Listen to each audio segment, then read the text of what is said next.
Happy Friday, guys, and welcome to another episode of Let's Talk Dubs. I'm your host, Bill T. Well, we've got a special roundtable for you guys today. On today's episode, we're going to be doing a roundtable, not with just George, which everybody loves. We've also got a couple guests from across the pond. So we'll be getting into that in just a few minutes. And today's show is the wrap-up show based on one crazy weekend. We're going to break down the details and get the feedback from some people that were here to enjoy the show. So let's get into it this week. Wrap-up show on Let's Talk Dubs. You probably don't know that there's a new Volkswagen out that doesn't look like a Volkswagen.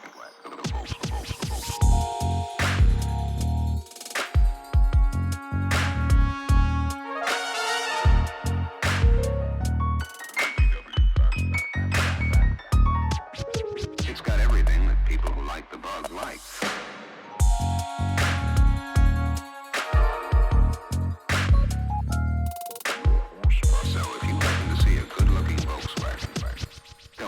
Well, we're here in the studio, and I've got George T, and I've also got Andy Finch. Guys, welcome to the podcast. Hello, mate. Thanks for having us, Bill. So we are. Let me see here, George. Let me get a little volume from you, George, into the mic. Check. Hello. Interesting. Go ahead. Give me a little more, George. Give me a little more. Go ahead. Hello. All right, a little more. Hello, everybody. All right, perfect. Gotcha. I just had to get you up where everybody else is, man. We got to get you up to speed so everybody's on the same volume time. So we're doing a roundtable. We're talking about the one crazy weekend, which just finished 2 days ago, which feels like it was yesterday because Sunday wasn't enough day of rest. Because I don't know, it just felt like the day kind of molded right into that one. So this podcast, we're going to do a little bit of feedback with respect to what that experience was like and how it all came together, and maybe George will start with you as far as like your ramp up to the event. Like, what things are you anticipating for? What things are you nervous about? Like, how's all that coming together for you? I'll tell you what, it was a game changer showing up there Friday and seeing how many cars were already there. That was pretty intense. Just knowing that I was in charge of the parking. There was probably seeing a full parking lot randomly parked. Thursday night there was probably 25 people showed up a full day before, early in the day, and then as the day progressed, more and more cars just started pulling into the parking lot. Yeah. So that was pretty cool. I mean, just to see all that action happening. Andy, you've been to this event before. You came last year as your first time, right? Yeah, that's right. And what made you come the first year? And then what happened the first year that made you want to come back? Obviously, I wanted to come the first year because, you told me it was the best show on earth, so I thought I'd better come and show up and see if it was or not. And, it was a completely different experience to all the other shows I've ever been to before, mainly because it's here in Vegas. The driving experience around the whole thing, the strip cruise, the poker run, it was like nothing I was expected to do before. So. And the first time you came to do it, it was... I had invited you. I said, look, bro, come to the event. It's the best event ever. But, one thing we want to make clear about One Crazy Weekend, it is not your typical show in the park. Absolutely not. It's not something that you're going to sit around, stand next to your car. Is that our boy? Our boy's ready. So we're going to have our next guest coming in here shortly. So, but your experience last year was mildly traumatic, right? I mean, you had some car issues on the way here. And then what did you end up driving around that weekend? I drove George's split bus all weekend. You drove the bus, but you showed up on Friday. Was it last weekend? I did, yeah. So last year you showed up on Friday, and the weekend it's long but it's short, right? Because That's there's right. so much stuff going on. It seems like it goes by in a flash, but when you're in the middle of it, it's just crazy. Yeah. Well, since Andy had come that long of a distance, and the car he arrived in was broken, I said, I'll be damned if somebody that comes from the UK doesn't have a good time at our show. And that's why I offered him up my bus, so he would have a Volkswagen to drive all weekend. Yeah, which is pretty mad, really, for someone who I didn't know. Within like 2 seconds of me meeting him, just threw me a set of keys to his split panel van and said, "Off you go." I don't know many people who would do that. That's for sure. My wife thought I was crazy. She said, "Are you serious? You gave your bus to somebody?" I said, "Babe, he does what I do better."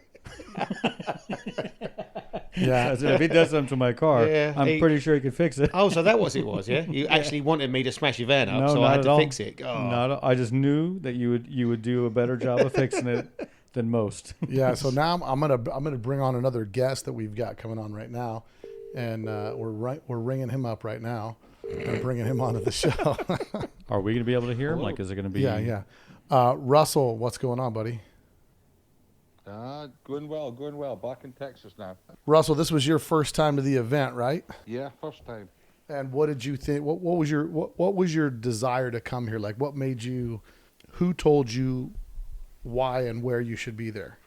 I did it because I wanted to do it for you, Bill. I love what you give back to the community with the podcasts. And one crazy weekend in Vegas sounded a lot of fun, which it was. Yeah, no, but there's no question. I mean, it's definitely a great time. What we have over here. Russell, you came to the podcast, or you came to the One Crazy Weekend, and you had been. I mean, you wanted to come to the show, like you said, because you wanted to get back to the community and see what I did. What was your expectation of what the show was going to be like? Oh, do you know what? I didn't have an expectation. I was actually just waiting to see what transpired. However, it was way more cars than I expected. It was way more fun than I expected.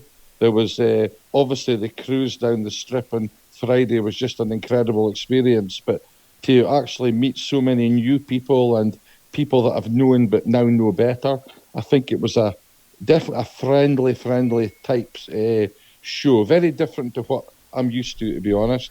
It was, as I said, it was incredible. I mean, in your impression with respect to it being more of a kind of a driver's event than just kind of a show up and hang out type thing, what was that? With it being, did you expect it to be so much driving?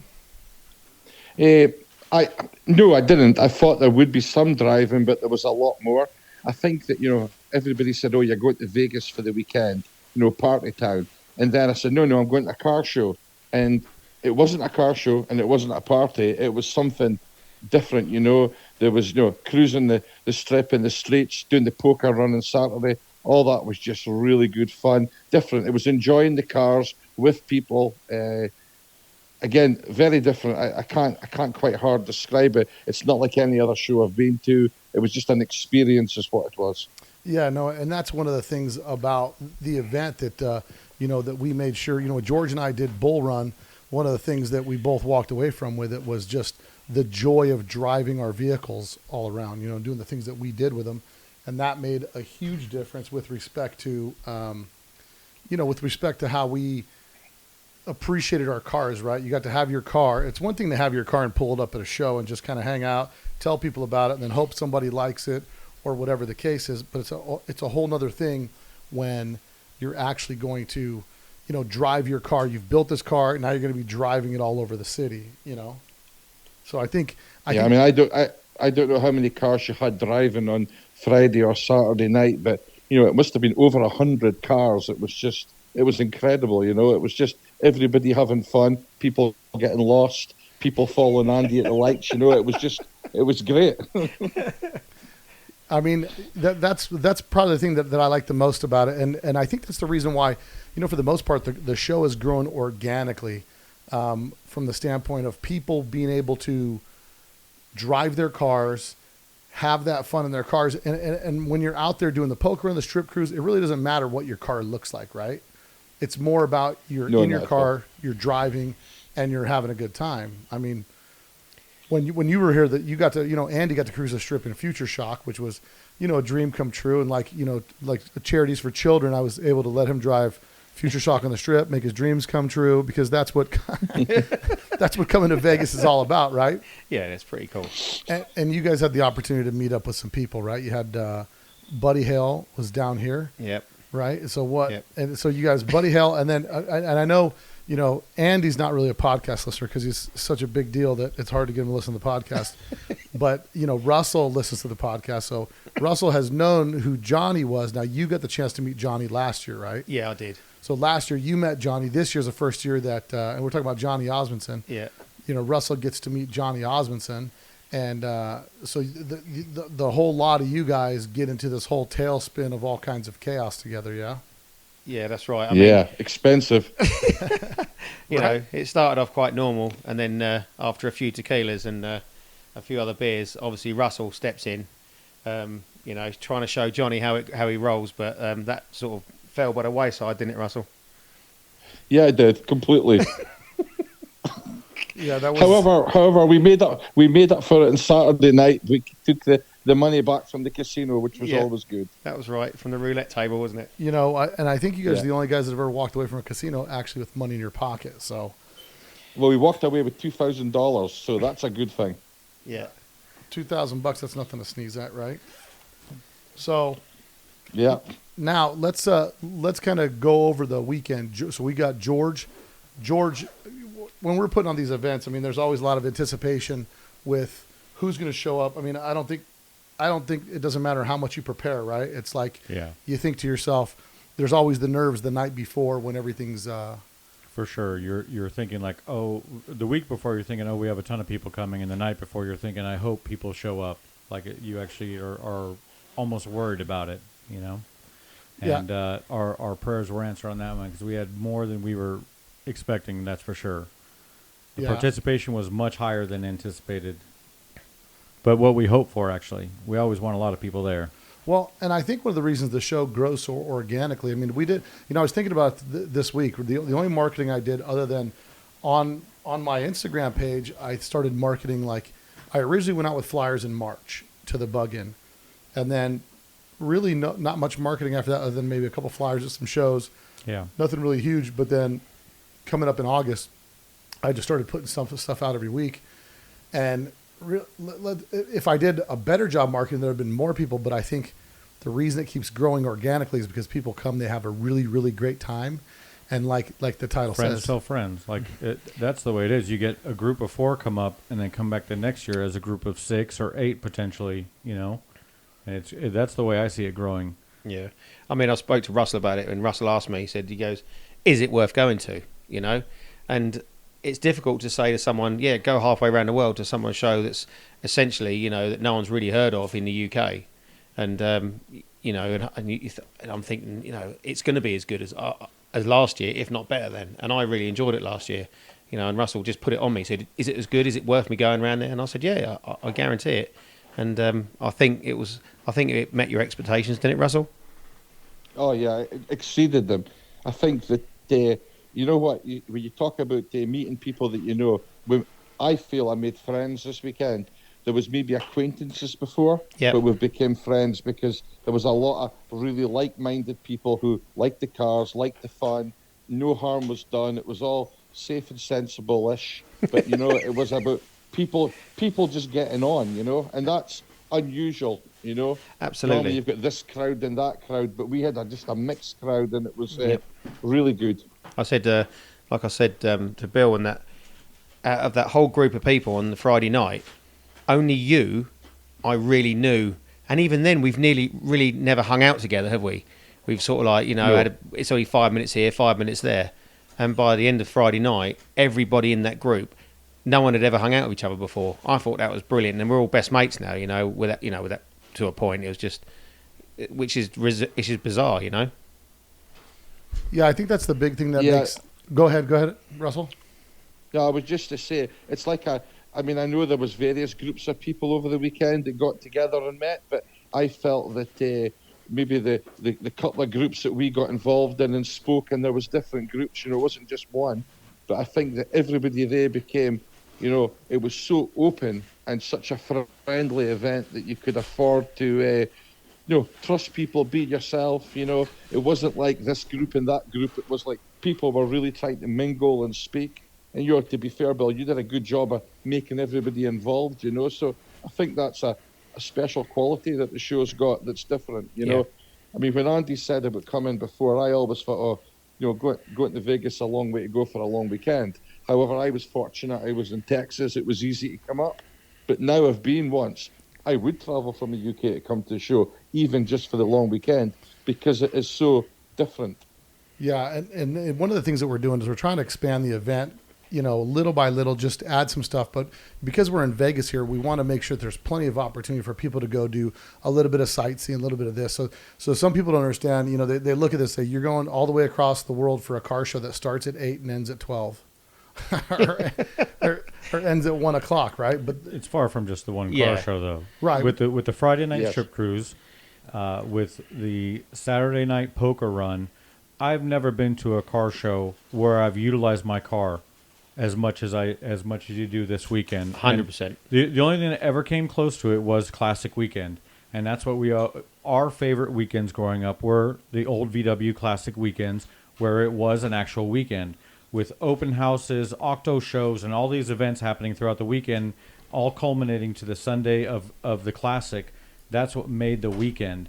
And that's what we're trying to replicate with the show that we put on here is a weekend, not just a car show where you go sit in a parking lot. That's only one aspect of it. The strip cruise and the poker run really give it a different feel. And especially being lumped into the groups you become dependent on the people around you to find the next location and whatnot. And you get a bond with these people that you've gone from shop to shop to collect your cards with.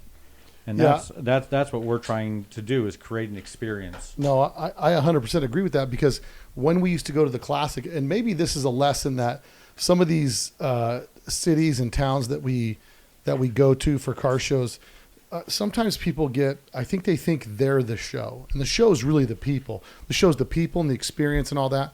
And what ends up happening is if you're able to go, you start meeting these new people. I remember, going to the Classic, we would meet people for the first time, and then like, oh, you're from out of town, I'm from out of town. Well, let's kind of bum up together. So this, in case we get lost or somebody gets, sideways, we won't be alone in this strange town or whatever. And that kind of creates, and that was started by the open houses, right? So you had the open houses.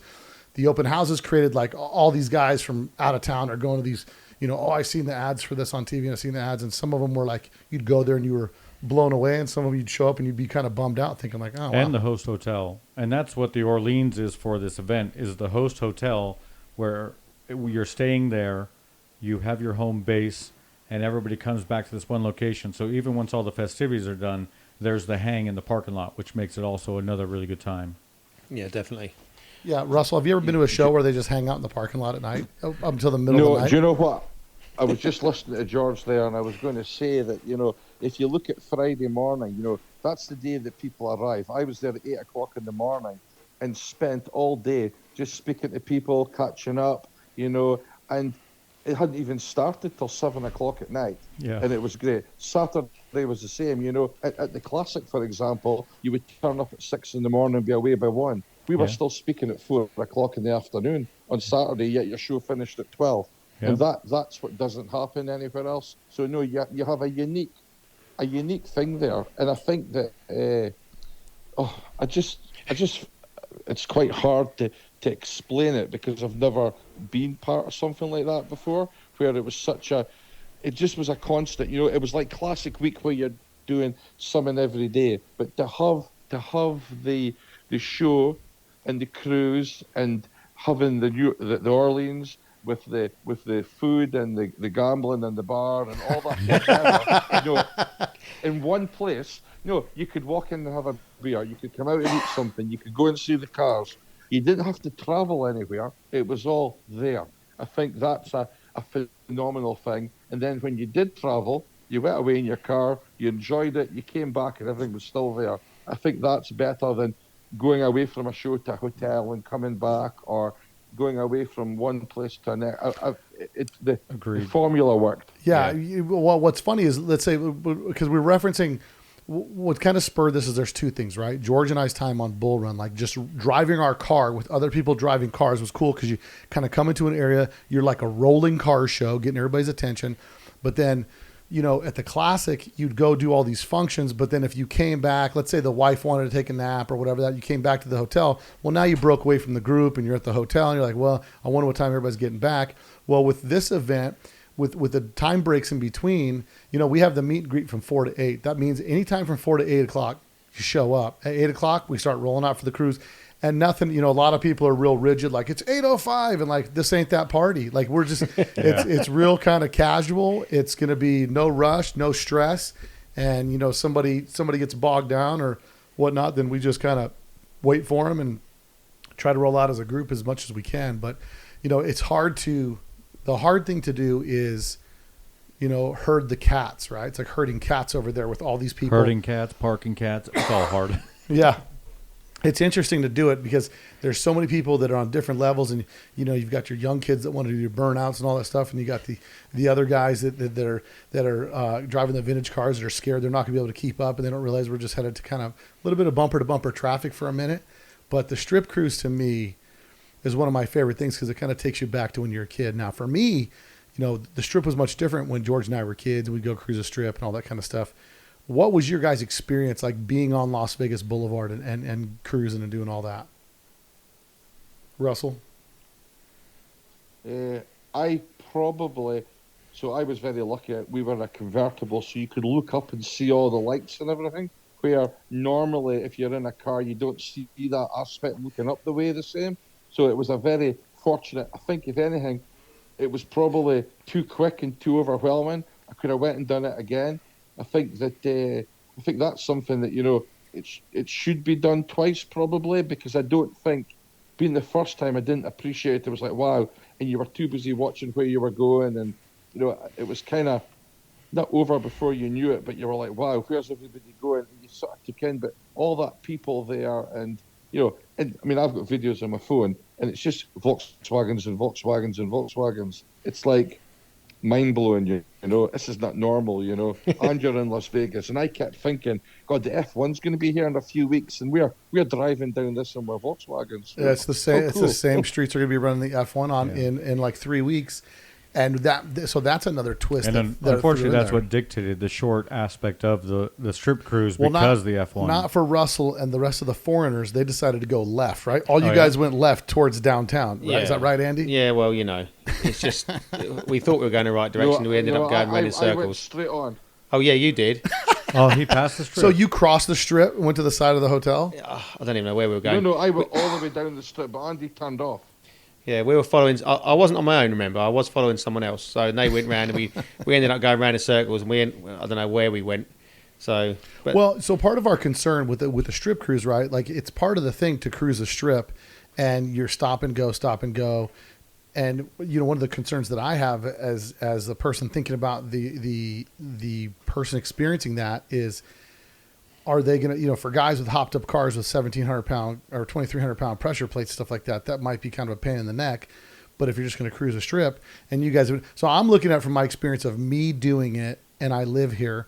Maybe I need to adjust how I think about it to like, okay, maybe you guys want to do the longer strip cruise, have it take a little more time, stuff like that. Because for me, I see the traffic, and I'm like, I instinctively think like, let's just dart off and get a nice.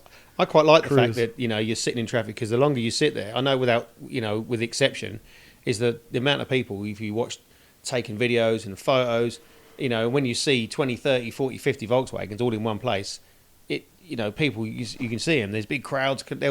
I think the funniest thing was the street performers. Did you see the street performers? They had a great big crowd around them, and they were performing. Then about 40 Volkswagens rolled up behind them. They couldn't hear what they were saying. Then they stopped looking at them, and were all taking photos of us. They weren't happy. Yeah. They weren't good. They were dancing around with the solid, like put $1 in to start the That's show. it. Yeah. Yeah, good luck with that. But that's something that we'll take into consideration for next year. And part of the thing is we try to do an organized strip cruise, but I don't think you can really organize it because between light timing and all that stuff. And so I think for next year, maybe what we're going to end up doing is just putting a general start and stop point, and then what time to get back to get parked for the car show. Yeah. Because that's the other aspect that we put into consideration was come back, park your car for the morning, because the first year we did it, second year we did it, it got kind of squirrely, right? You had a bunch of randos parking in there. Well, because it's Vegas, people come back to the hotel and they do Vegas things like drink and gamble, and they're not out there at 8 a.m, and they just park their car willy-nilly, and we're trying to organize a nice-looking car show, and here's these cars in the middle of it, and they don't come down until 10 or 11 in the afternoon. Yeah. And I think this year, I mean, you did a great job getting everything lined up because it was all dialed in. Last year we had 3-4 stragglers that were inside with hangovers with their car and a trailer and whatever in the middle of the way, and it was super I was calling aggravating. people. Yeah. Like this guy had numbers on his car. I called him and said, you better come here and rearrange your cars. You don't like the way they are. Yeah. He came like an hour later and fixed his car. I think when we pulled up on the Friday night and the car park king was there ordering us around, we were parking where he told us, trust me. Yes. Yeah, or we were getting in trouble. Yeah. But I mean, there's, I have to be the Gestapo of parking. Well, there's a purpose for it though too, right? So There that is. so and if you think about it from the patron standpoint, like if you're going to go on the strip cruise, then you come back, you park your car, you stay up and party, and you wake up at 9:30. You don't have to rush out and go get your car ready. Yeah. You know. So like if you get it parked and you're where you're going to be for the show, do whatever you want to do. Come down whenever you want to come down. You don't have to be down there at 8 in the morning, bright and early. Sleep in, relax, take a load off because your car is already there and it's already parked. I think another great thing about this show is the fact that we have the security watching over the cars. Yeah. So you can just leave your car there, you know. Well, that's what everybody said to me. Like, first, is there trailer parking? Second, are the cars going to be safe? And it's like, yeah, there's going to be 24-hour security out there, and there's going to be, there's going to be plenty of space to park your truck and trailer. That's the other thing too. When we go to California and we get some of these, so we'll go stay at some, whatever, Best Western or whatever. There's a fee to park. You can't park a trailer. Yep. Everything's cramped, and it's like, and you spend no time at the hotel, so it's almost like a waste of money. At least with this hotel, if you're not feeling well, you want to take a nap, you're tired from the day. I mean, And I'll guarantee our rooms are cheaper than anything in California because we spend $200 a night in California for a garbage place, you know. and that's also the other thing that's a key component, right? Booking your rooms in advance so you get the good rate. Yep. We're going to be releasing the dates probably in 3 weeks. We're going to release the discount code for all the people that can book their rooms now. And I have a sneaking suspicion that there'll be a lot more people from overseas coming based on just I don't know if you've been watching, Russell, but I've been on Instagram and it's just been going crazy with people posting stuff from one crazy weekend. Yeah, I've seen quite a few. I actually got a message from Jim Dix this morning, disappointed that he wasn't there. So Jim's talking about coming next year as well. Good. He said Andy never told him about it. Oh yeah, come on, old chestnut, yeah. Yeah. I think I was going to say there, one of the things that you could do is, for the cruise, put a Google map or something, so everybody's got points to follow. Because you live there, you see it different. But because, I'm a stranger in town, we want to see the whole strip from one end to from one end to the other. I think that's something that people wouldn't mind spending that time. The traffic's irrelevant. Agreed. I think. Yeah, I think that's good. And maybe what we'll do is a Google map with locations that if you happen to get in trouble or something, a place you could stop and park that would be safe, and places that you could turn off to exit the strip. So highlight maybe something like if you're starting to have car problems, if you hit this light, make a right, and you can get off the strip. So maybe that's a good point, because I think that's what we're going to do is maybe the strip cruise will be, there's going to be a couple people leading a short strip cruise, and then some people, like if you want to go all the way down, you can go all the way down and check it out. We did that year too. So Yeah, what we we did did. is we had a short cruise, and then if you wanted to, Eric Black and I led a big group down, and only 6 cars came with us down the big group. Right. So we're like, well, that wasn't that popular. That's why we didn't do it again. And the issue I think is it's hard to stay together Yeah. when you get all those lights, and especially when you have 50 cars. I mean, what you could do is maybe, say, right, okay, we're going to go down, all the way down to the bottom, and have a meet point down there, and regroup. Yeah, make sure everyone's cool to go again, and then go back the other way, because obviously the construction won't be on next year, will it? No, next year. Well, who knows? The F1 thing might become like a regular thing. Yeah, but the construction's done now. Yeah. So I They'll only don't. put the stuff up on that. Hopefully, it will be cleared to where we can just do a whole run down the strip. Because, like I said, I rode my bike down and I didn't see too much. There was one area that was bottlenecked over by the wind, and that was it. Yeah. As far as construction went. But the strip is a great spot, and I would love for even the strip cruise, I would love to maybe reach out with a couple spaces where, if I could talk to some of the hotel people, if we could pull up underneath their canopies, take some photo stuff, and they could give, for them, I could sell it to them as give out gift bags and discount coupons to bring people back. If I bring 100 people through the canopy of a hotel to get a photo shoot, set up a photographer there just to get your photo shoot, I'm thinking like, who wouldn't want that, right? A picture of themselves in Vegas in a car. And then I'm also probably based after this weekend, I'm going to start Bill T's car rentals, Bill T's custom Volkswagen rentals for the weekend, because I was on the road, but almost all my cars were on the road. So Yeah. Yeah, Bill, I was so impressed with your cars. I mean, that Johnny was driving your car like a drag car. Every second strip he was away. It was incredible. yeah, I bet. And Johnny, we got to talk about Johnny. So you guys, you and Johnny seemed to hit it off right out of the gate, which was interesting to me. You're loud. I'm loud. Yeah. I can turn myself down a little bit like that. Yeah. All right, sorry about that, George. Jeez, George, getting tell me quiet, pipe down, huh? So, but the odd couple is like is Richie and Russell and Johnny, right? yeah. So when I come in, but the cool thing is, right? I think with everybody hanging out and there's no pretense there. In other words, you're not standing next to your car. You're just a VW enthusiast there to enjoy the show, right? So that's kind of the neutralizer. Like everybody's on the same level, and you just kind of talk about cars back and forth and what's different where you're from and all that stuff. And to be able to meet these guys, and then I think the best part is right out of the gate, everybody's really busting chops with everybody, right? I mean, right out of the gate from I can only describe it as Johnny is the naughty younger brother. yeah, Who will just G you up to do anything.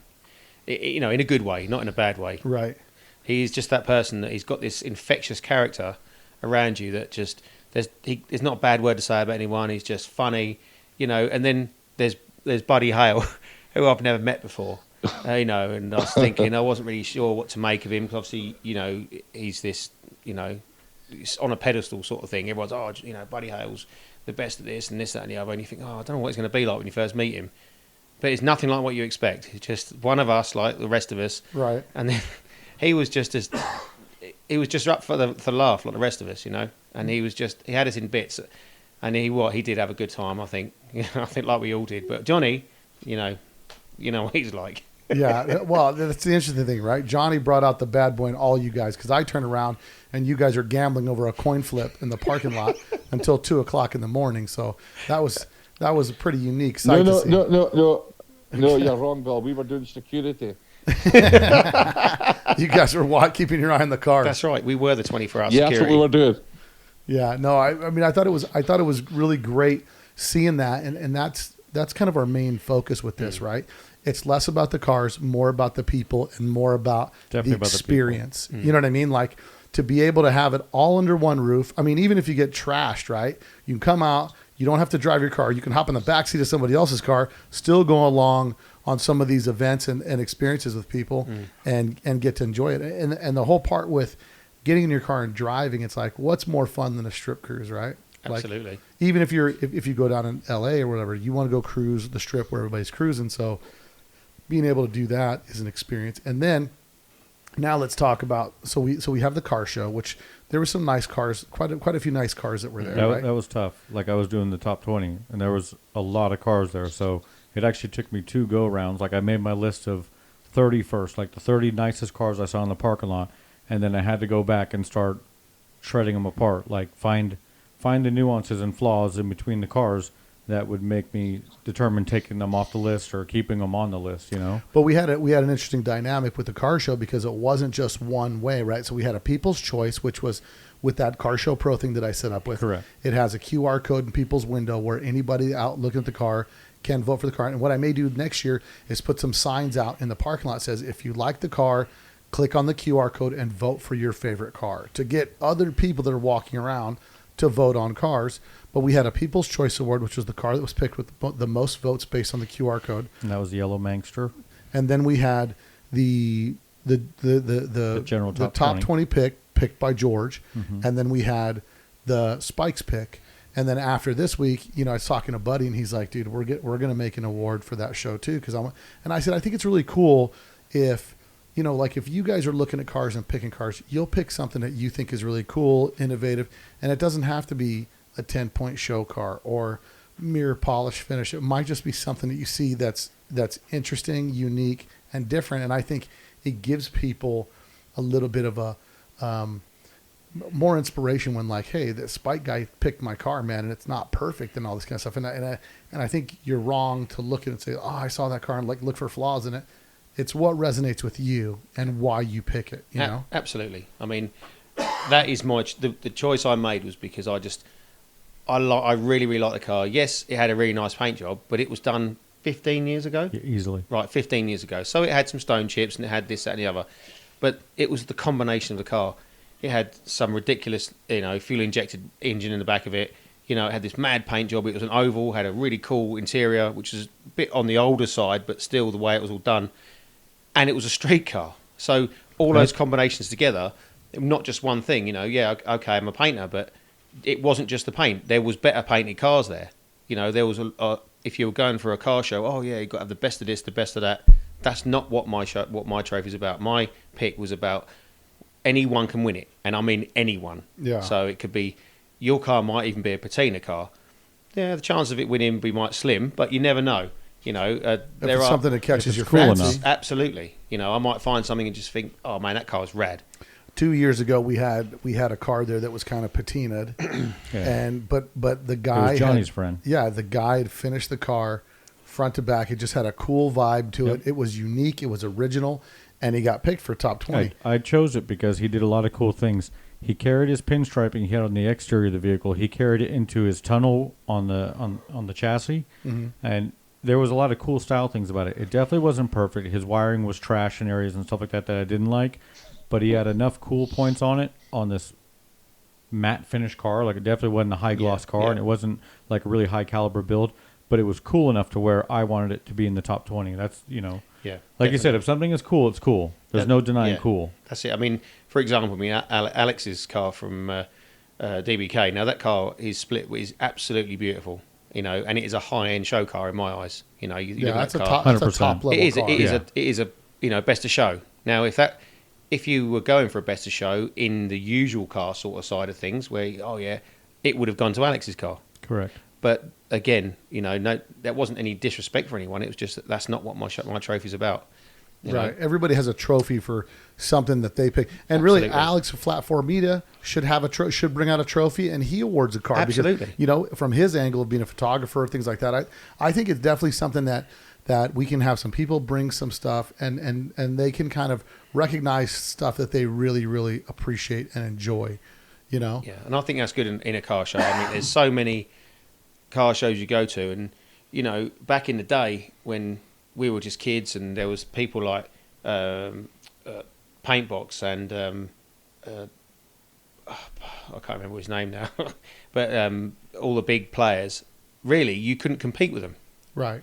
You just couldn't compete with them. Talking about Thump Thump? That's who you're it, thinking. yeah, sorry. Thump Thump. Thump Thump. Are those the ones that wrote your rejection letter? That's the ones, yeah. Yeah. So Thump Thump, and you know Bernard Newbury. If you didn't have a Bernard Newbury interior, if your car wasn't painted and done by Thump Thump, and there's no disrespect to these guys because they're only doing what we're doing, but we were kids and we couldn't afford to have this stuff. So if you went into a competition with these cars, you were never going to win, Yeah. not in a million years. And that's why when I'm choosing something now, I look at everything, you know, and I think to myself, I like that car. And does it make a difference, in your guys' opinion, does it make a difference if the owner did the work himself? Yes, I mean I mean it's always a bonus if that person has done it themselves. I know, but the majority of people that can do it themselves is so minute now. There was two cars there, Lester Graciolet's 67. Yeah, which was That's cool. the air-cooled car. Yep. And then there was Chris Gosting's notchback. Yep. I think it's 69 notchback 60s, yeah, 69. He's got a gas blast. With a Was Corvair that the red engine, one? yeah. with the Corvair motor in it. Both of those guys built both of those cars in their garages, like did paint, body work, welding, everything, which is hugely impressive, you know, to see that kind of work done from people home. And again, I said when I was giving out awards, I said, you know, both these guys, I know them both. They're real meticulous, both super anal, and I would hate to work with either one of them because, you know, because they're just that like those kind of guys, you know what I mean? But to do that kind of work yourself, I think, to me, it just shows a level of commitment that you have to build your car. And it usually, I believe most of it stems from, it's a little bit, you know, has to do with resources as well. Like if you have resources and you're going to, that's just message him, tell me, call me, see if we can bring him in. See if that gives me a chance to bring him in, I can bring him in. But yeah, I think there's a lot of different aspects to picking cars that you like. There was one guy I think that got an award that got a little emotional when he got an award because, you know, this year because he was pretty excited about getting an award and being recognized for Which car? for what he did. I remember. Do you remember his name? I don't. Dee was telling me that he was getting pretty emotional. The guy you said he had glasses on, he was getting a little choked up with getting his award. But you know, I mean, it's one of those things where people, you know, you go into a car show and sometimes you're focused on like, how can I win this thing? But when you're doing a car show, that you're picking like stuff you'd like, and it doesn't have to be show quality, but it's got to be unique, different, and So my top 20, I try to do show quality. right. Because even a cool car that's not finished can still be show quality if the work is done well. Right. A paint job doesn't have to be shiny for it to be a nice paint job if it's consistent and clean. So I would say that when I do the judging, it's not just for show cars. It's for well built vehicles is what I'm looking for as a total Right. package, the whole thing. It's almost like the door opened and a train was driving by. I thought that was a happened. ghost. That's all right. But we were in the studio here, and we've So got, this will actually be the second year because when we gave the kid with the patina car, the fake patina, it wasn't a real patina. Yeah, When we gave him his car his award last year, he got super emotional about it too. yeah. So we get one person a year that gets super emotional about their trophies. Well, but I think it's good. I think you see people get recognized that they put a lot of hard work into their car, and they get recognized, and it really strikes a chord with them. Now let's talk about the break between the car show and the poker run. Do you guys think good idea, bad idea? No, I think it's a good Great idea. Yeah. Gives you a chance. Well, obviously, I had to We go to agree, my shop and but I'm talking to go Russell, over there. Russell and Andy. Is Russell still around? Does he still? We I'm lose it? still here. I'm fell. listening. So what do you think, Russell, about the time distance between the end of the car show and the poker run? I never realised there was a break. I was just enjoying myself. he never for stopped a, dubbing. For a quiet guy, he kept on chatting quite a bit. Well, so we put that there so that you could still do, if you got Mama with you and she wants to go see something or go run around for a couple hours, you guys can do that and then come back to the poker run. Now, more importantly, have you, either one of you guys, Russell and Andy, have either one of you guys, you have done a poker run, but before this poker run, have you guys ever done poker runs? No, I haven't, never. I haven't. Oh, apart from last year, no, I haven't. Never done one before. Was it what you expected the first time you did it? I really didn't know what to expect the first time, but it was. What do you think, Russell? Well, I like Andy just said, I didn't know what to expect either. I think that I actually like the idea there's a point in doing it. I think that's quite fun. I think that it's quite cool driving between places in the cars, and the weather was beautiful. It was a good temperature. The roads weren't that busy doing the poker run, and you could have a thrash about. It was good going to shops and that. It was just. Yeah, there's some just videos. What's a flash about? There's some videos of his flash about the old drag race down. Thrash thrash about. about. Thrash about. Okay. Yeah. Oh, he was sorry. I don't thrashing. know what you're talking about. I can Well, never that's why understand that's why foreigners. Johnny had to race with my double cabs. He was trying to keep up with the two of you guys racing down the street together, which is not permitted. He was just trying to win money. Yeah, Yeah. you're not kidding. Who was it? Who mentioned it though? It's Johnny, Yeah, wasn't Johnny. it? If it wasn't for him, it would What never. did Johnny say? I got 20 on the left. So how did that It was go quite down? funny. It was quite funny. We're parked at the lights, and we're all sitting there, and all you could hear was Johnny shouting at everybody out in your double cab because all the windows were open. Right. And it was like, God, the radio's turned up, but it was Johnny telling everybody what they were doing wrong. It was so funny. Oh, really? So Johnny was Yeah. he was getting pretty vocal. He had that liberty of having all that open air around him and felt everyone needed some suggestion. It was like a running commentary. Yeah. So who won the race? Andy. Oh, there was just no hesitation. You just said Andy. But let's just be honest. You're trying not to break your car, and Andy really had threw caution to the wind and didn't care if he broke his car or not, right? I could see. No, Johnny bet $20 I would win, so I let Andy win. So Johnny lost money. Oh, is that right?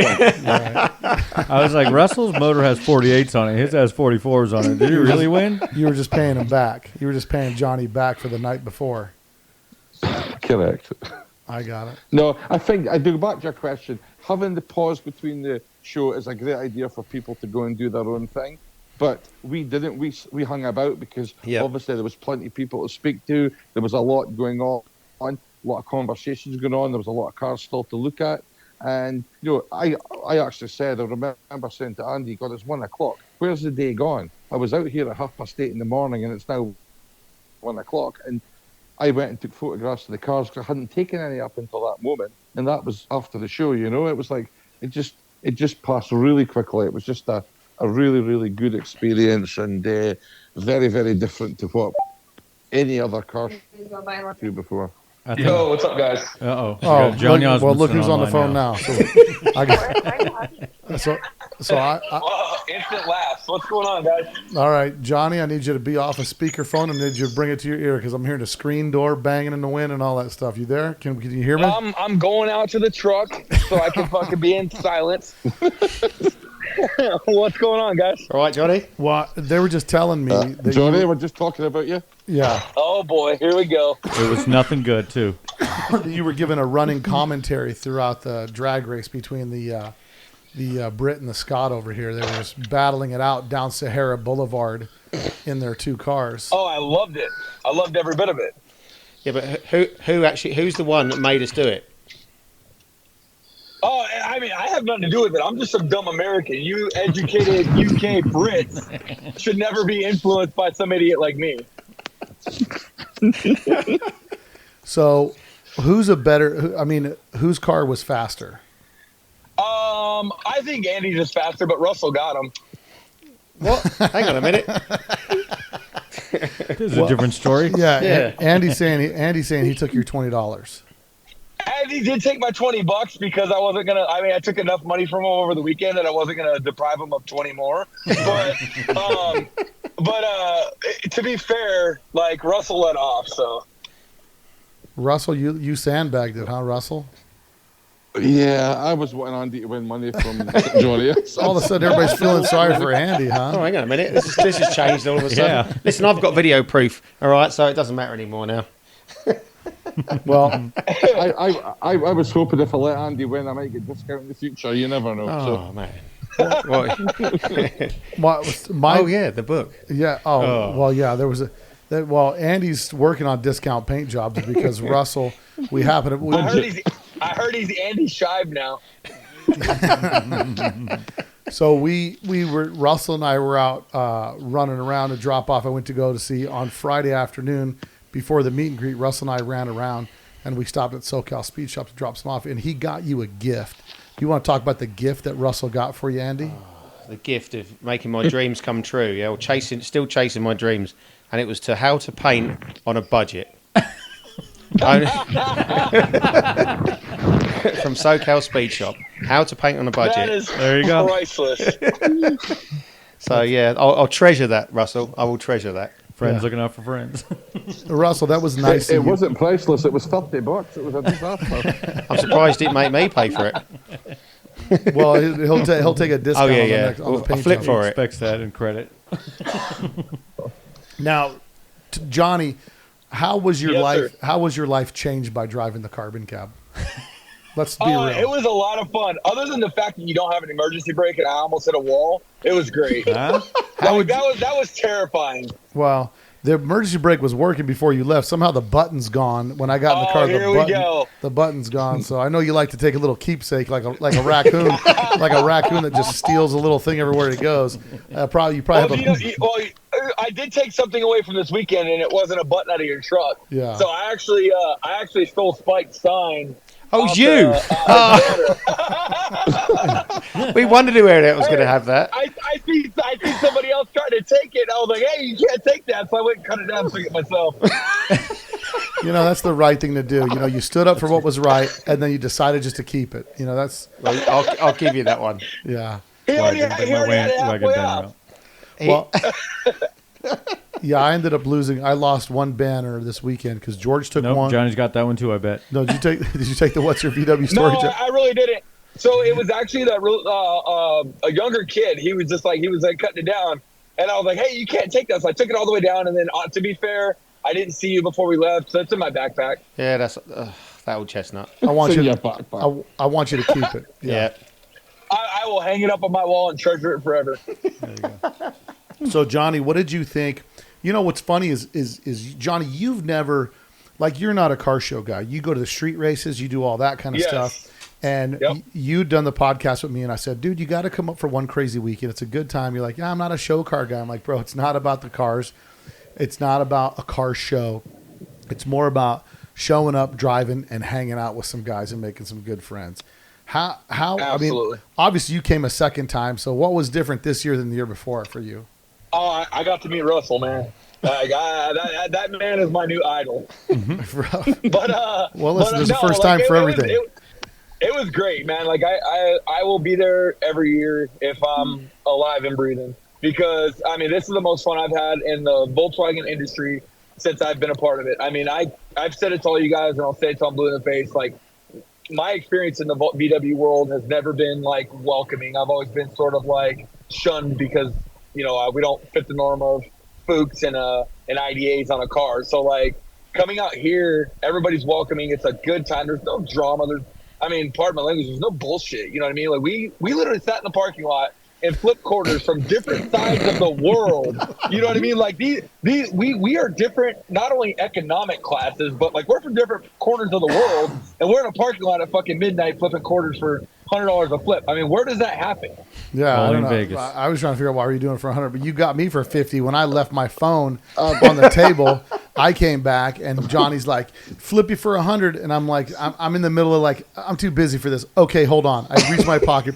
I got $50. I think to myself, let me just get this $50 from Johnny really quick, because what are the odds? 50-50, right? It's like, all right, I got $50. No, He flips it. No. Bill, Yeah. the odds are not 50-50. Yes, Johnny they uses are. a coin with two heads. That's not true. That is not true. So he doesn't understand American currency, and some of our quarters have a face on the back, so he thinks it's a double-sided head. Right. And I'm gonna throw you under the bus, Russell. Russell says Andy's a moron and probably thought that fucking tails was heads. He says Andy's a moron and couldn't read it correctly. Yeah. I was like, dude, we didn't hustle you. I can't believe it. Russell will talk about me like this. So Yeah. I come out. Johnny stops me. I said, "All right, I'll flip you real quick for $50. No problem." I had a $50 bill, and he says he flips it. I said heads. It was tails, and I just gave him the $50. And meanwhile, I just came back with Megan. She's idling in the middle of the street in the parking lot. I got out to get my cell phone, and from there to get my phone and back to the car, I lost $50 for these jerks. Yeah. So, yeah. But so what did you guys? What was your guys? We talked about the Polka run, and Johnny's life was clearly changed by driving a Type 4 powered double cab that he It was stole definitely the different. knob off of. Hey, it only revs to 4,000 RPM. That was a little upsetting. No, I put a rev limiter on there because you were in it. Oh, fair enough. So I can't what? afford to fix your transmission, so I definitely would have drove it like an adult. Well, you break transmissions everywhere we go. That's fair. Yeah, why weren't you driving your own car, Johnny? Well, so here's the thing. I was given bad directions. Now, I mean, I think my logic is sound. I was given bad directions. Had I been given correct directions, I never would have ended up next to a young Mexican kid in a Jeep who wanted to race me.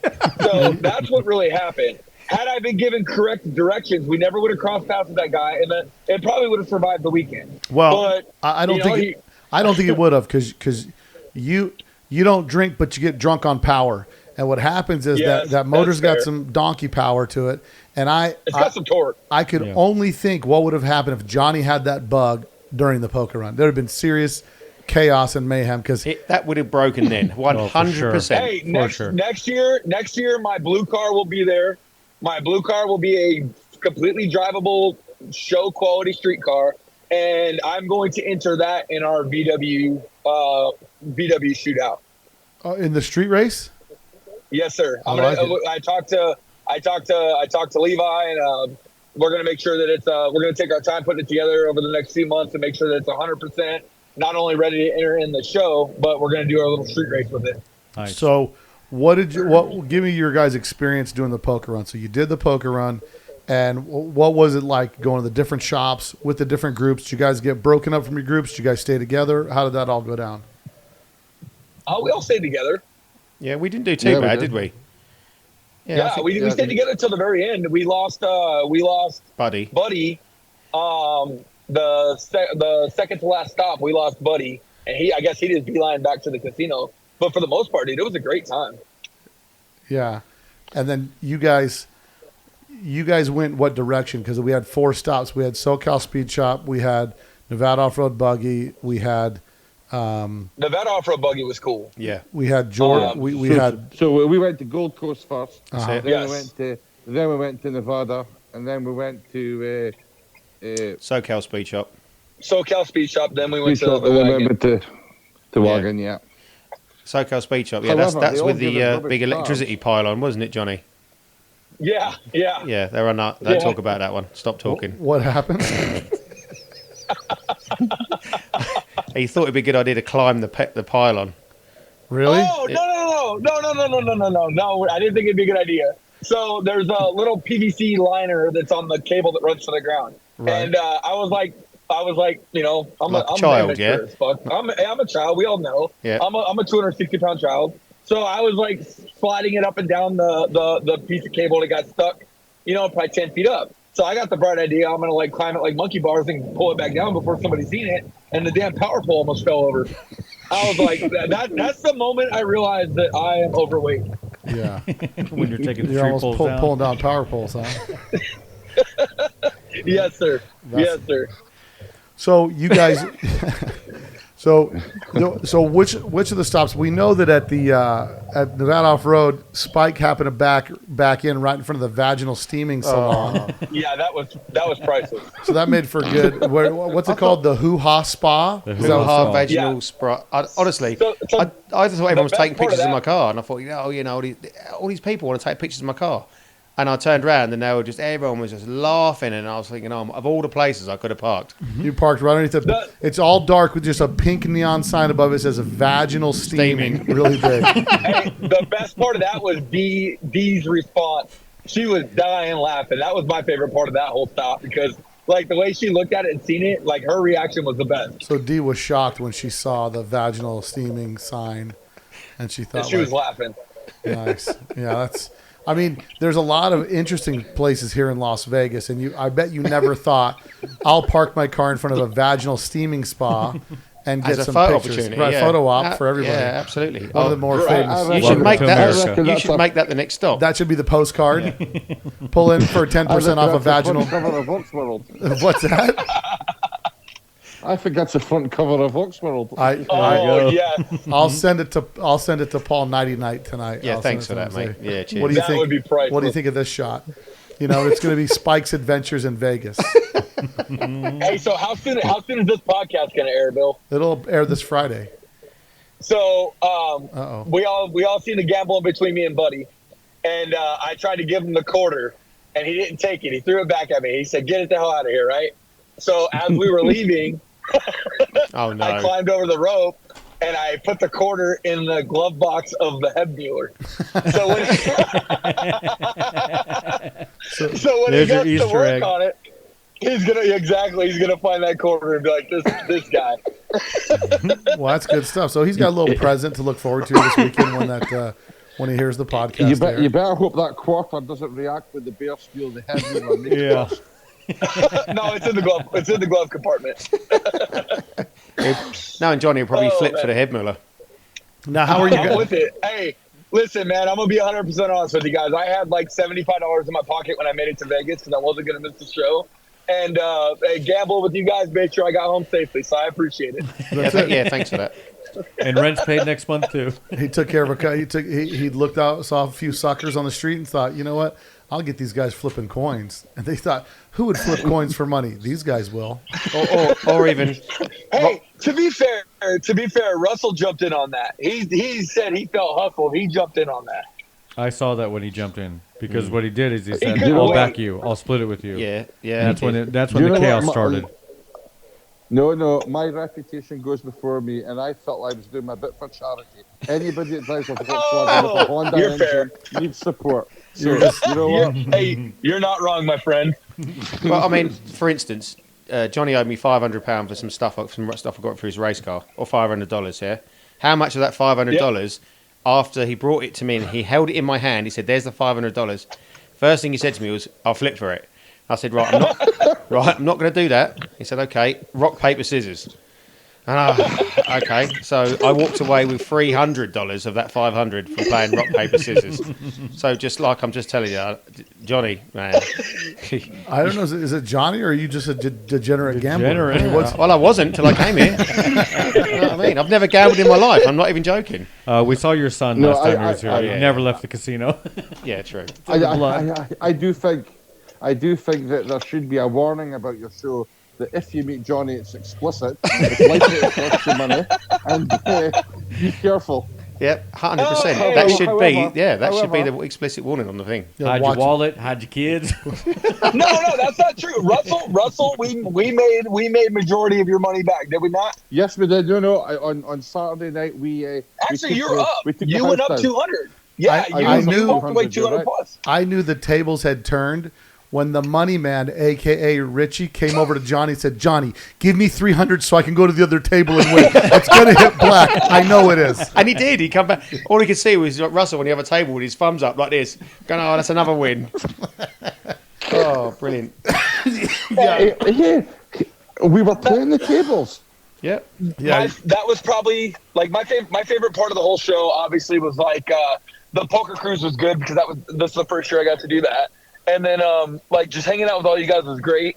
But Bill, I really wish you had been there for our casino adventures before we hit the tables because that was priceless. yeah, those may not be safe for radio play, but yeah, They're there not. was They're not. definitely a lot of shenanigans going on with some of the ladies of the night. I think it would be that are continue. You know, that's one thing that you should be aware of is in that vicinity. There's a truck stop nearby, and there's these ladies that happen to be. They look like they're really up for a good time, and if you've got the money, they've got the time. So yeah, it's a unique crowd, and it's not, you know, the Orleans is not too posh, not too low end. It's kind of right in the middle. It's your working man's It's casino. just Yeah. right, you know. I think so. I So- mean, Johnny doesn't Perfect even for drink. You know, Johnny's not a drinker. So, well, That's what. Uh-oh, did we lose Johnny? Did he just hang up on Uh-oh. himself? No. Hey, hold on. I lost you guys for a second. I apologize. Yeah, you all right? You got that phone figured out? You still reeling from the other night?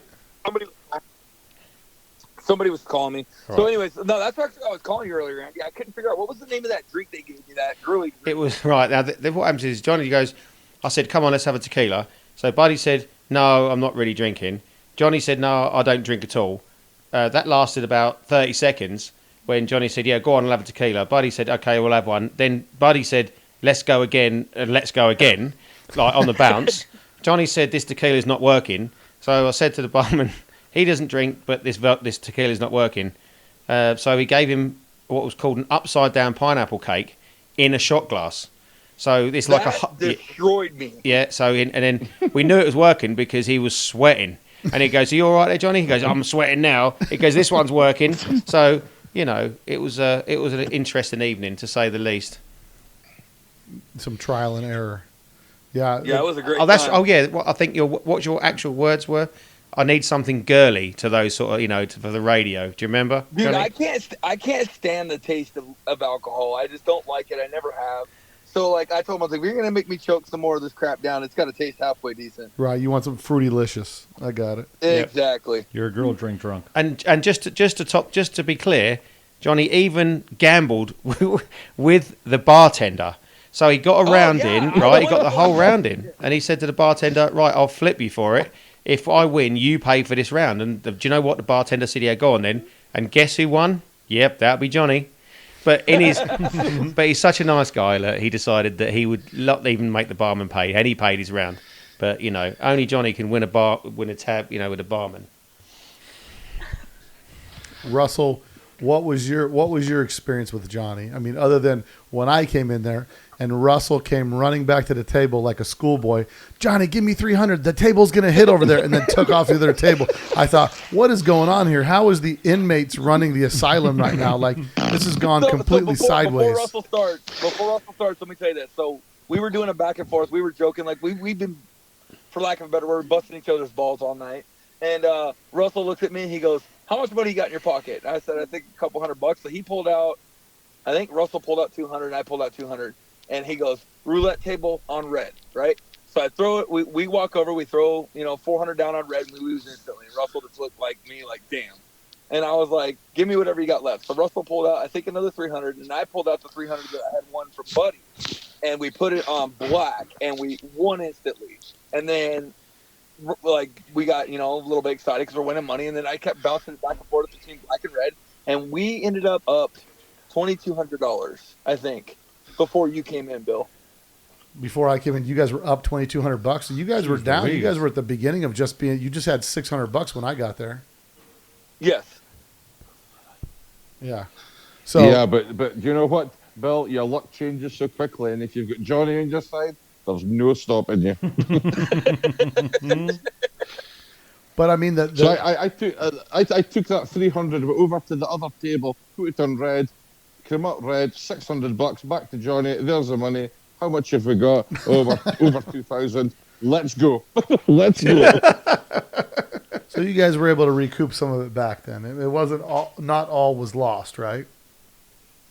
No, Oh, no. You know what? So much was gained. Trust, friendship, experiences, Absolutely. pain. Yeah, 100% pain.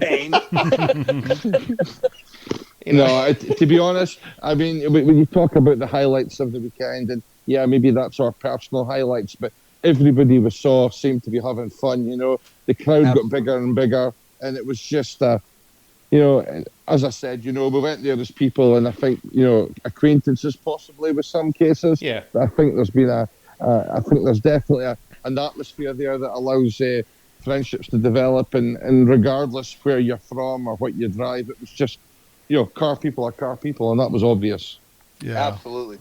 No, I you know, what's funny is the weekend is going so fast. By the time it's over, you're kind of surprised it's over, because the next thing you know, it's the next morning, and you go out to that parking lot and everything's cleared out, and there's just a handful of cars left, just a sprinkling of cars out there, and it just feels like the day after, right? You're like, you can, and I think, and Dee said it to me perfectly. She says, you have this thing named exactly correct, One Crazy Weekend, because it's just from the beginning to the end. And this year, what we have to look forward to is Thursday night. John, you're organizing something, right? Next year. Next year. Yeah. This So next what year we're gonna coming do is, hopefully you can push it pretty good, Bill.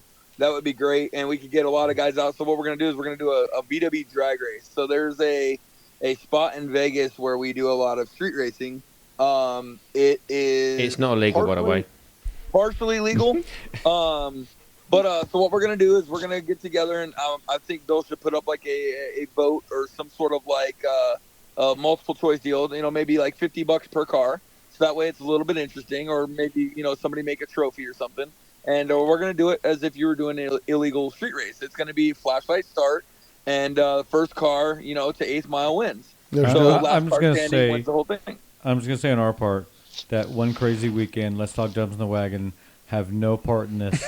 This is something that you guys are doing. We have no legal attachment to this whatsoever, and I'm just making that known now. But- This is not our I will deal. take responsibility. But to be 100%. clear, Be clear, we want you guys to do it and have fun. No. But we are not legally attached to this in any way, So- shape, or form.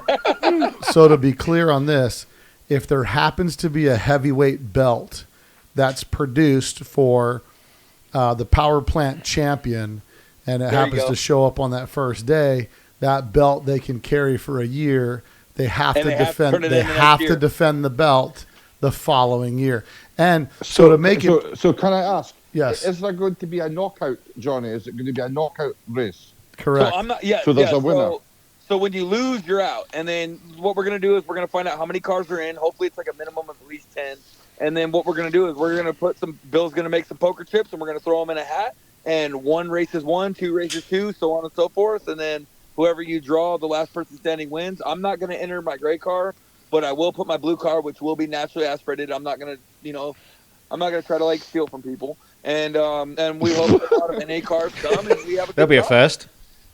Oh, I never stole nothing, man. So on that, Bill, I'll make this now. Gasser Garage will donate $500 for the winner of that competition. There you go. Oh, that's, boy. There that's you what go. I'm talking about. So you're going to get the $500 So you're off the hook. So plus you're not putting Well, anything in this. Right, but what I'm Plus saying the winnings. plus the winnings of everybody pony up at least $100. No. So what I'll do is I'll put in $500 as well. So it'll go $1,000 plus the belt to the winner. Are you using the money you took from Russell? No, I'm not. I use that to get home. This is stuff from What'll Buddy. what'll happen You've is reinvested that yeah, money. no, those two will be Yeah, flipping for reinvested it that in the before it even truck. starts. Yeah. No, I'll put $500 up, so that way me and Russell each put up $500, so it'll be $1,000 for the winner. And then, you know what I mean? You have a belt, and you can go brag and wear it around. The best part of Well- what are the what? Sorry, go ahead. Well, no. What I think is interesting about this type of racing is that it's as street racing as you can get. Right? You can run a 6-second car against an 8-second car, and the 8-second car can win if you don't cut the light correctly. If you jump, it's all the Exactly. same rules that you see on street racing. Right? If you jump the light, you're out. You lose. If you, cross center, you lose. cross the center, you lose. And really, if you just get caught off on the wrong start, if you spin, it's going to be like as Or you kind miss of a gear. no prep as you can get. Right? I mean, it's Yeah, we're not going to do anything crazy. It's not going to be like sprayed or anything like that. And then, honestly, to put it out there for whoever's listening, the spot we go to is 100% legal. You can't lose your car. You won't get impounded. You won't get a ticket. But what you're doing is illegal. So if you wreck your car, your insurance company's not going to pay for it. Like, I'm just putting that out there. But like, you're not. There's no risk to your personal property. Like, if for some reason the cops did show up, they're just going to tell you, hey guys, you're grown adults, take it home. Like, there's no like risk of losing your property or big fines or anything like that, because we're not on a public street. We're in Vegas. Like, Bill, you know where it's at. And obviously, you know, as we get a little closer or the day of, we'll let everybody know, like, hey, this is where we're going. But I mean, it's just like, it's honestly, it should be a good time. And I mean, hopefully people are smart, and even if they're in an 8-second car, they wear a helmet and they wear their seatbelt. You know what I mean? so it'll be the belt for the power plant champion, as we're going to call it, the one crazy weekend power plant. One champion. crazy weekend. There you go. The one crazy night. Yeah. So what car are you going to Careful. bring, Russell? You got enough of them? Yeah, we'll come up with a plan for that. Yeah, I'm thinking of building a winner. You got a year to think about it anyway, so. Yeah. So let's just ask this right now. Like, maybe Bill could put up some sort of like a vote type deal for, like, you know, do we want to let anything run that shows up, or just naturally ask Freddie Cars to have a good time? You know what I mean? Like, because I don't think we Well, should. but if we let I also think it should be just like on the street, right? You have to Anything. negotiate. Sprung. You can bring anything, but you can. I mean, there you go. It's Somebody can obvious negotiate the hit, if someone's a car, got squeeze, they've got to give up something. They can't just show up yeah, with because 100 shot and you just run heads up. You know what I mean? I don't want to see people come out there and just start kicking puppies. Like, that's not fun. You know what I mean? No. Plus, it's only Volkswagens. That's Yeah, all it is. only Only Volkswagen. air-cooled Volkswagen. Only air-cooled Nothing Volkswagen. else. Yes. Oh yeah, Yeah. only air-cooled Volkswagens, nothing else for sure. Yeah, there could be a Manx showed up there with a supercharged engine. And you guys know how to equalize it when it gets there. If a car's on 48s and the That's car it. next to him is on turbo, you guys can work it out yourselves. Yeah, I mean, Yeah, exactly. Yeah. that's all between but- the drivers. They don't have to Do I anything. mean, it's just like on the street. You negotiate for what you negotiate for. You get it. You don't. You don't. You draw who you draw, and the field is wide open. Yeah. You know. So Yeah, I think it's some of those Badgers with the big engines out the back. Surely they're going to have to be assessed. They're not air properly cooled, so they're not because allowed. Good. Yeah, and I mean that's exactly it. Like, it'll be fair and it'll be fun, because like if you sit there and like, hopefully nobody goes into this like, oh, I'm gonna build a badass car to win the whole thing. Like, it needs to be fun. Like, if it Yeah, becomes, definitely. because just like what we do, if you got somebody that comes out, like, let's say for instance, like Russell brings one of his, he brings his red car, and then like I brought my gray car, it wouldn't be fun for anybody. You know what I mean? Because it's just we would It'd be have to fun break for it. us. I was going to say, it'd be fun for us watching you two. That's for sure. Yeah, but I mean, yeah, I don't know. I think it's gonna be a good time, and I'm really excited. Like, Yeah, when Bill definitely. brought it up, I thought it was a good idea. So yeah, hopefully but we can. Yeah. the good thing is that the good thing that I like the most is the flashlight start. I think that's the best. That's Yep. the best way to do Yeah, it. definitely. So I mean, you've been out to a couple of our little play days out there. You Bill, you've seen it. It's a good time, man, and I think it'll get everybody pretty riled up. no, there's no question, and it just happens to be happening the day before our show begins. It's just something cool to do. That I have nothing to do with it. You guys just randomly decided to do this. You let Yep. me know about it. So Oh yeah, for sure. You're an innocent bystander. I take full responsibility. I mean, everybody's a grown adult. They're making their own. Yeah, they're they making make their own decisions. choices Yeah. to go out there. We're not influencing Apparently, anybody to do that. I was the bad influence all weekend. I'll take it next weekend. You gotta take Yeah, your- clearly. You Yeah, got to take your responsibility where it lies. absolutely. Yeah, absolutely. Hey, But- but next year, me and Andy are gonna make a bet on a coin toss, and the winner gets to choose the loser's tattoo. No, you tried making it happen this year, and I was not doing it. There's absolutely no way. Mate, I've seen your tattoos, mate. Andy, The butterfly. I'm glad I haven't seen that one. Andy, let's be clear. you've got a pretty bad tattoo on your one arm. And Mate, if we hang on a did like minute. giant barbed wire around it, it might dress it up a little bit. I mean, let's just be real. I mean, I had bad ideas when I was younger. I just never acted out on them. I mean, you're you know. committed all the way. Yeah, but we It's were kind young. of it's kind of an Aztec pagan thing. I don't even know what it is. It's like an Aztec Wait, misspelling. can we just stop now? But Yeah? well, It's that's what I'm like- saying. but no. You had the Let's fear just of hold getting it. a tattoo. Like, look, I've got this body Listen, of an I'd rather Adonis have my over here. weird Aztec tattoo than anything Johnny can do. Give me. Trust me. Oh, Johnny's going to tattoo you? Oh, no. Well, he probably would. He'll you're probably gonna get the panther on your forearm. Yeah. It's no big deal. It's like the old sailor, number 126. Yeah, Get and the an old number anchor. 126. Yeah, so there you go. Well, all in all, I think everybody on the phone, you guys are all coming back next year without question, right? 100%. And Yes, sir. and Buddy doesn't really know Absolutely. how to use a phone, so he No, doesn't have he he has doesn't not. have what he doesn't have WhatsApp. It doesn't matter. Don't trouble him. He doesn't have WhatsApp. Anything with more than a button involved, he's just going to be in too deep. But I'm certain he'll bring a car, because the best aspect of this show is being behind the wheel in your own car. And then if you don't have a car, you might reach out to Bill T's classic Volkswagen rentals and be able to utilize it. I mean, Bob Daniels limped out here with nothing but an idea and a dream, and I put him behind Rag Chop. Bob lived the best moments of his. If anybody didn't look at Bob and see he was living in a dream, waiting for the bubble to be popped, he was on cloud nine all weekend. Yeah, you Bob's know? a funny. Another one.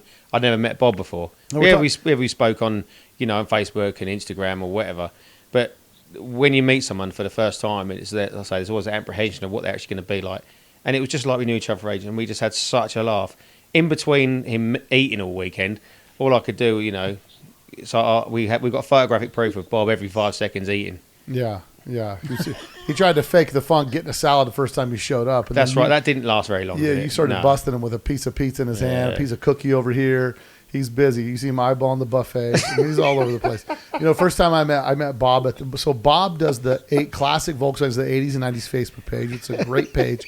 And the first Oh, time, that's Bob. Yes. that's That's a great dude right there. yeah, Bob Daniels, and It was his nickname I gave him is Lil Pit, because he looks like a little pit bull. The way he's got the little stocky build and everything like that. And I met him first time. I'm gonna give you my first impression when I saw him. I said, "Who's the guy who put on the 80s, 90s page?" And I said, "This guy. He looks like he listens to yacht rock." This guy who shows up. I said, "He looks like all the jocks I didn't talk to in high school." Now, Bob, coming to meet him after you get over that, like an M&M, the hard candy outer shell. Bob's a great guy on the inside. If you guys meet Bob, don't go by what he looks like. To give him some time, get to know. Just make sure you got some food on you. Okay. I get the same response, Bill. Like if people This- look at me and they're like, "Oh hell no." Yeah, this is not Yeah. fair because Bob's not here to defend himself. But to be fair, Bob's recuperating from the 50th year birthday That lasted celebration. all weekend. Yeah. He literally, he did. I mean, he kept saying on the Sunday night, he's got a 6 o'clock flight on the Sunday morning. I've got to go on Sunday morning. We were still in the bar at 1 o'clock doing shots, and he was just like, "Oh man, I don't know how that journey home went for him."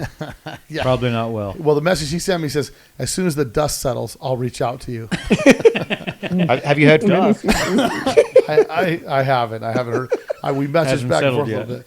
But yeah, all in all, it was a great time. I think next year, I'm absolutely certain it will be larger again because it seems to be almost doubling every time. Everybody that I we do talk it. to brings someone back. Yeah. Like they're saying that, like, "Oh, my buddy's gonna be coming back with me next year. My buddies are coming back with me next year." Like I'm sending them pictures and they're all mad they didn't come here and blah blah blah. Yeah. Oh yeah, the Facebook and Instagram are on fire right now with one crazy weekend Fire. pictures. It's insane. So Yeah. well, guys, I just wanted to get you guys on, get your input from it.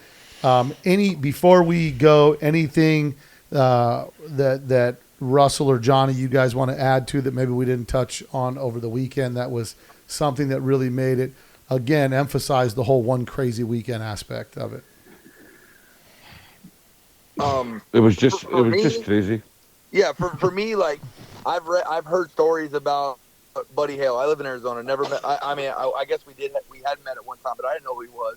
I'd heard stories about him for years. Like Andy, I'd heard stories about Andy from Levi and other guys before I met him last year. And same with Russell. I'd heard stories about Russell. I had no clue who that man was, and I was sitting at a table with absolute legends in our industry. And I'm not like saying I wasn't there. fluff them up. You were busy doing your thing. But like the legends in the industry, and they're just like to meet these guys and actually like come out of the weekend with a friendship that you didn't have when you got there. That for me. That's the best part. I met some solid people through your podcast and what you do in this show. And like I said, that's why, next year, hopefully my son's old enough to be there and it'll be a good time, like I had a great time there. And the best part for me, obviously, is just flipping the coins with you guys in the park. The trash talking. And I mean, take the money to the side, the trash talking and the back and forth. And I mean, dude, we killed 4 hours between drinking at the bar and flipping a quarter. And I don't think any of us have laughed that hard in years. Absolutely. I totally agree with you. I mean, I was crying at one point. It was just ridiculous. Yeah. And it was just like, and it was like, like I said, no BS, no drama, but No. the amount of trash talk between us, the people in the casino thought we were enemies. I was.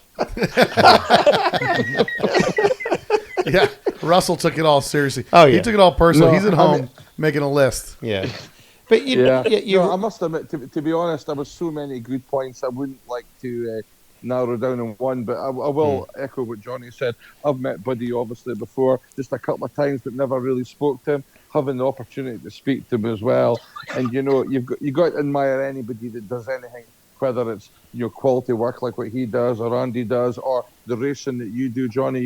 Meeting all these guys as well that are all a bit extreme at what they do, which makes us all the same, I suppose, in our different ways. I think that is the thing that's special about it. Yeah, So and to be fair, this is probably a podcast that only 25 people listen to because I think what a load of shit. But the reality was, there's other people having the same conversations who've had the same time with people they've met, their friends, and I think that it generally was a people thing. That's what it was, as far as I'm concerned. It was a people thing with many added bonuses. Yeah, I think there's no question of that. Today we stopped by and visited Stephen Carter. Now, Stephen Carter was the guy that took the group photo for you guys. So Andy got the picture with him because I took my truck over to get the transmission looked at. And Stephen, to emphasize what you're saying, is Stephen blew up his car about 6 months ago, and he's trying to sell it. Doesn't really have a Volkswagen on the road now. He came out to the poker run.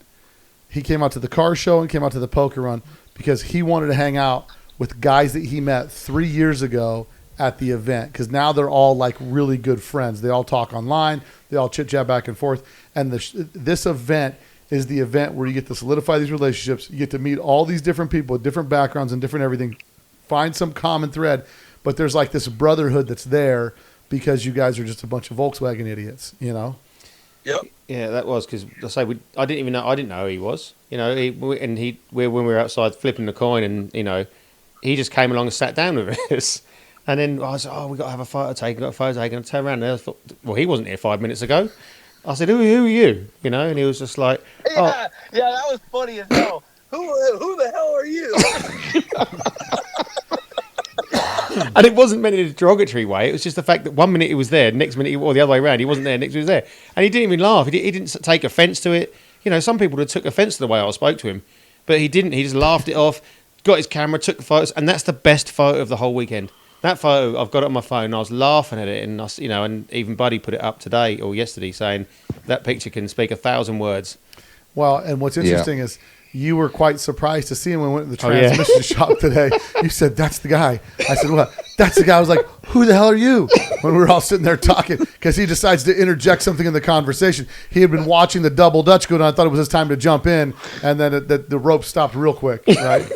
Yeah, so I met him today, and we shook hands, and I didn't even have a photo. I actually took a picture of the two of them together. I said, why don't you guys buddy up together? And it's the most awkward picture. Normally you get a picture of somebody, you throw your arm around and put a hang loose sign. It's just like two guys in a prison lineup. So it's an interesting photograph that I'll post so you guys can see it. What was funny is we were talking in the parking lot, and one dude had remember the guy who was being real shifty, looking through cars, talking about how he lost his wallet. Yeah. Yep. And he had made a comment, I guess, to one of the younger guys about how he was like a tough guy. And we kind of laughed. And I was like, I don't really think tonight's the night to be picking a fight in the parking lot in Vegas. That was the group of guys we had out there. Yeah, there was quite a group of hooligans out in the parking lot. But ultimately, that again, to emphasize more than anything, that's what this event is about. The miracle overall in the poker run finished for the guy who drove his Super Beetle down from Salt Lake. And every year before, it's been a 3 of a kind that's won every year. This guy pulls a straight out of nowhere, comes up to me. All he needs is the 10, and I pull his deck. I mean, that's 5 separate decks of cards. This guy pull out a straight was pretty impressive, and he was blown away. And then the very last bit when we had the little side pot that was done for the extra dice roll, and then we Boy, did. I don't think I've ran like that in a long time. Yeah, and it was. I mean, it was good stuff. And again, I enjoy, seeing people get stoked when they win some money, because it's just like it can't get better. It can't get better. You realize during the poker run that the reason you're doing this is the not racing, but driving around town with your buddies, and like it's really cool to pull up to a stoplight. All of us as car guys, I don't care what you tell me. You can't deny this, and I don't care. I'll tell you, you're lying to your face. We're all trying to be the guy in the car getting the attention at the intersection. And when there's 10 of you together and you're pulling up to the intersection, it's like, yeah, we're here. Yeah. Take a look, because the light's about to turn green and we're out of here. But it's just that whole thing that we all have, that we all at some point in our life saw somebody driving a car and thought, that guy's so cool. I want to be like that guy. And then that's what I think motivates us and keeps us going to get these cars and do this. And for that experience, probably 2/3 of the way through the poker run, you're like, I don't even care if I win or not. This is so fun. Yeah, 100%. Oh no, we were definitely trying to win. Yeah. Because I had told D that I was going to beat them, and we were trying to win, man. It was fun, but we were trying to win. Well, overall, I mean, it was a great time. I had fun, and I didn't get to do half of it. I enjoy being able to be on part of it and at least be able to provide the opportunity for everybody to do it. So it's been super fun for me, and I just keep trying to come up with something that's a little more unique, that's a little like to make it even crazier. And so next year there will be some things that will be completely off the rails to make you think like, wow, I wasn't expecting that. But more a unique opportunity, something fun, and something that can only happen in Las Vegas. So that's the commitment that I have to try to just add little tweaks every year to where it's just something that's cool, and we'll unload that surprise next year. You'll stumble across it. So brilliant. You gonna do a midget toss or something? You never know. Listen, you never know. There might be the street walking detail girls that they just detail your car, and please use a rag because your calloused hands will scratch my paint. So you never know. Hey, Bill, just Bill, I just want to say that for anybody that's listening, and obviously yourself, you and George and your team that helped put this on. It really was a phenomenal thing that you've done, and I know it's just a crazy weekend, but there's something really special about this crazy weekend. So I hope it continues to grow, and there's plenty of people locally and not that far and international will want to make an effort to come. Definitely. And I think that if you can build on that, you'll maybe get a crazy week if we keep going. Yeah. There you go. Well, that's ultimately the plan, and I appreciate you guys for coming on this week to just kind of get us a catch up as to what took place on the one crazy weekend here. So it can only happen in Vegas, and we're gonna have to see you guys next year, I guess. Yes, mate, definitely. Absolutely, we'll be there. All right, fellas, I appreciate your time. See you later. Cheers. All right, we'll talk to you. Bye-bye. Later. Right. Well, if you like that podcast, I'm sure you did. Make sure you go give us a 5-star review to get a shout out on the podcast. And I wanted to give a shout out to some of the original guys that came out to One Crazy Weekend, the first weekend that we did it. And the shout out I want to give to is to Lionel, to Tristan, Critter was on the first one, and we also had Todd Getty. There were several people that came out to the first One Crazy Weekend. Those are, what's that? Yeah, Sean Barry and his wife. There's a group of people that came out to the first event that continue to keep coming back, and I'm thankful for all those guys. And I look forward to having a great opportunity for them next year to go ahead and experience One Crazy Weekend. And I assure you, next week it will get crazier, or next year it will get crazier. So stand by for that. And until next week, guys, later.